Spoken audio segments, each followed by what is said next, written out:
नमस्कार साथीहरू, रोजगारीको लागि इराक र अफगानिस्तान गए। टेम्पो चलाउने, खाडीमा पसिना बगाउने एक सामान्य युवाबाट भने धरानको मेयर। कहिले जनतासँगै ढुङ्गा माटो बोकेर हिँड्छन् भने कहिले स्वयं पुल निर्माणको लागि अघि बढ्छन्। जहाँ मेयरसँग कुरा गर्नको लागि मात्रै पनि घण्टौसम्म कुर्नुपर्छ, त्यहाँ यी व्यक्ति भने स्वयं सबैजनासँग आफ्नै दाजुभाइ जस्तो गरी हिँड्छन्। को उन त यिनी? आउनुहोस् जानो आजको भिडियोमा।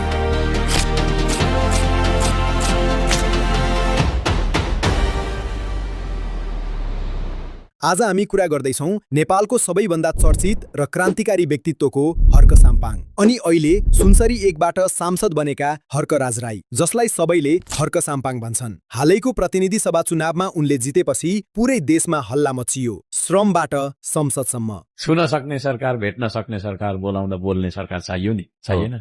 सबैले मलाई छुन पाउनुपर्छ होइन, मलाई अँगालो मार्न पाउनुपर्छ अनि उहाँहरूको कुरा के हो राख्न पाउनुपर्छ भन्ने एउटा संस्कार पनि म देखाउन चाहन्छु। यो कथा हो संघर्षको, इमानदारीताको र जनताको लागि लड्ने साहसको। भिडियो अन्तिमसम्म हेर्नुहोस् किनकि यो कथा तपाईलाई पनि इन्स्पायर गर्नेछ।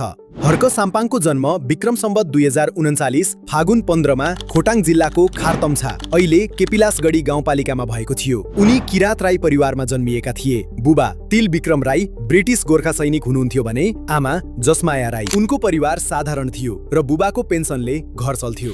शुक्रबारे स्कुलबाट एसएलसी पास गरेपछि उनी धरान आए उच्च शिक्षा पढ्न। महेन्द्र बहुमुखी क्याम्पसमा पढे, ट्युसन पढाए, टेम्पो चलाए। पछि रोजगारीको लागि खाडी मुलुक इराक र अफगानिस्तान जस्ता देशहरू गए। त्यहाँको कष्टपूर्ण जीवनले उनलाई दुःख भनेको के हो भन्ने कुरा बुझायो। नेपाल फर्किएपछि नेशनल युनिटी नेटवर्क खोलेर भ्रष्टाचार, कर वृद्धि, नदीबाट अवैध बालुवा निकासी र पानीको अभाव विरुद्ध प्रदर्शन गरे। श्रमदान अभियान सुरु गरे, जसमा जनतालाई स्वयंसेवी रूपमा विकास कार्यमा सहभागी गराउने।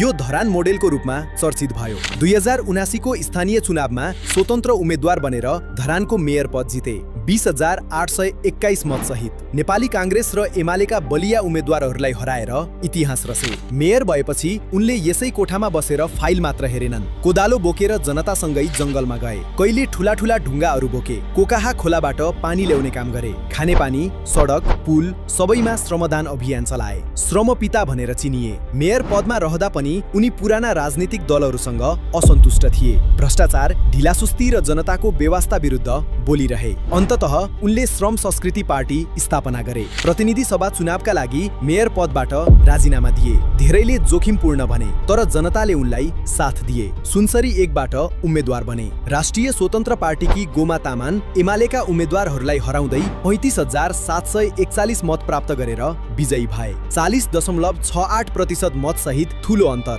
8,492 मतले जिते। उनको पार्टीले प्रत्यक्षतर्फ कम्तीमा 3 सिट सुनसरी 1, खोटाङ र भोजपुर जितेर राष्ट्रिय पार्टी बन्ने बाटो खोल्यो। यो जित सामान्य होइन, यो हो युवा र जनताको आक्रोशको जित। अनि अर्को कुरा त के हो भने 2025 को जेनजी आन्दोलन नेपालभर भएको थियो, तर काठमाडौँ जस्तो हिंसात्मक ठूलो स्तरको झडप मृत्यु भएको थिएन। हर्क साम्पाङले आन्दोलनलाई खुला समर्थन गरे र काठमाडौँ गएर प्रदर्शनकारीहरूसँगै सडकमा उभिए। यो कुराले पनि उनलाई धेरैले मन पराए। धरानका सडकबाट संसदको ढोकासम्म पुगेका हर्क साम्पाङले प्रमाणित गरे इमानदारीता र श्रमले राजनीति पनि जित्न सकिन्छ।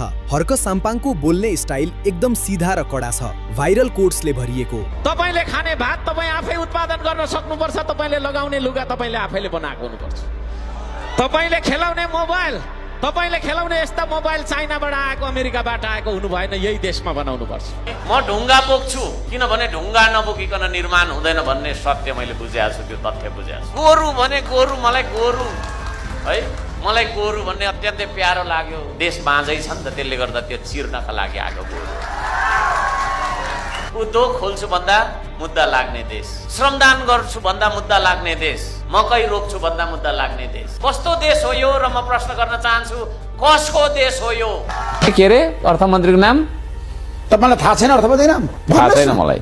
उहाँको पैसा हो र उहाँको ब्याङ्क ब्यालेन्स नाम थाहा हुने गरी काम पनि गर्नुपर्छ होला नि, त्यसले थाहा हुन्थ्यो होला नि। किन चाहियो धरानमा एयरपोर्ट? विराटनगरमा त्यति ठुलो एयरपोर्ट हुँदा हुँदै यस्तो छ हौ। जनता जान्न चाहन्छन्, बताउनुस्। अर्को सामान छिमेकीको घरमा टोइलेट छँदैछ, किन मेरोमा बनाउने भने जस्तो भन्थ्यो त। अहिलेसम्म त म काम गर्ने ठाउँमा थिएँ क्या। मेयर भनेको काम गर्ने ठाउँ हो, अब प्रतिपक्ष भनेको त बोल्ने ठाउँ हो।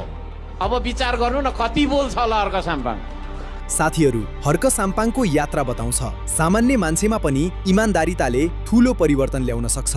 अब उनी संसदमा छन्। हामी आशा गर्छौं कि उनी जनताको आवाज बन्नेछन्, भ्रष्टाचार विरुद्ध लड्नेछन् र श्रम संस्कृतिलाई राष्ट्रव्यापी बनाउनेछन्। के तपाईलाई हर्क साम्पाङको जितले खुसी लाग्यो? कमेन्ट गर्नुहोस्, लाइक गर्न नबिर्सनुहोस्, सब्स्क्राइब गरेर बेल आइकन दबाउनुहोस्। यस्तै इन्ट्रेस्टिङ कथा आइरहन्छ। धन्यवाद साथीहरू। जय नेपाल, जय श्रम।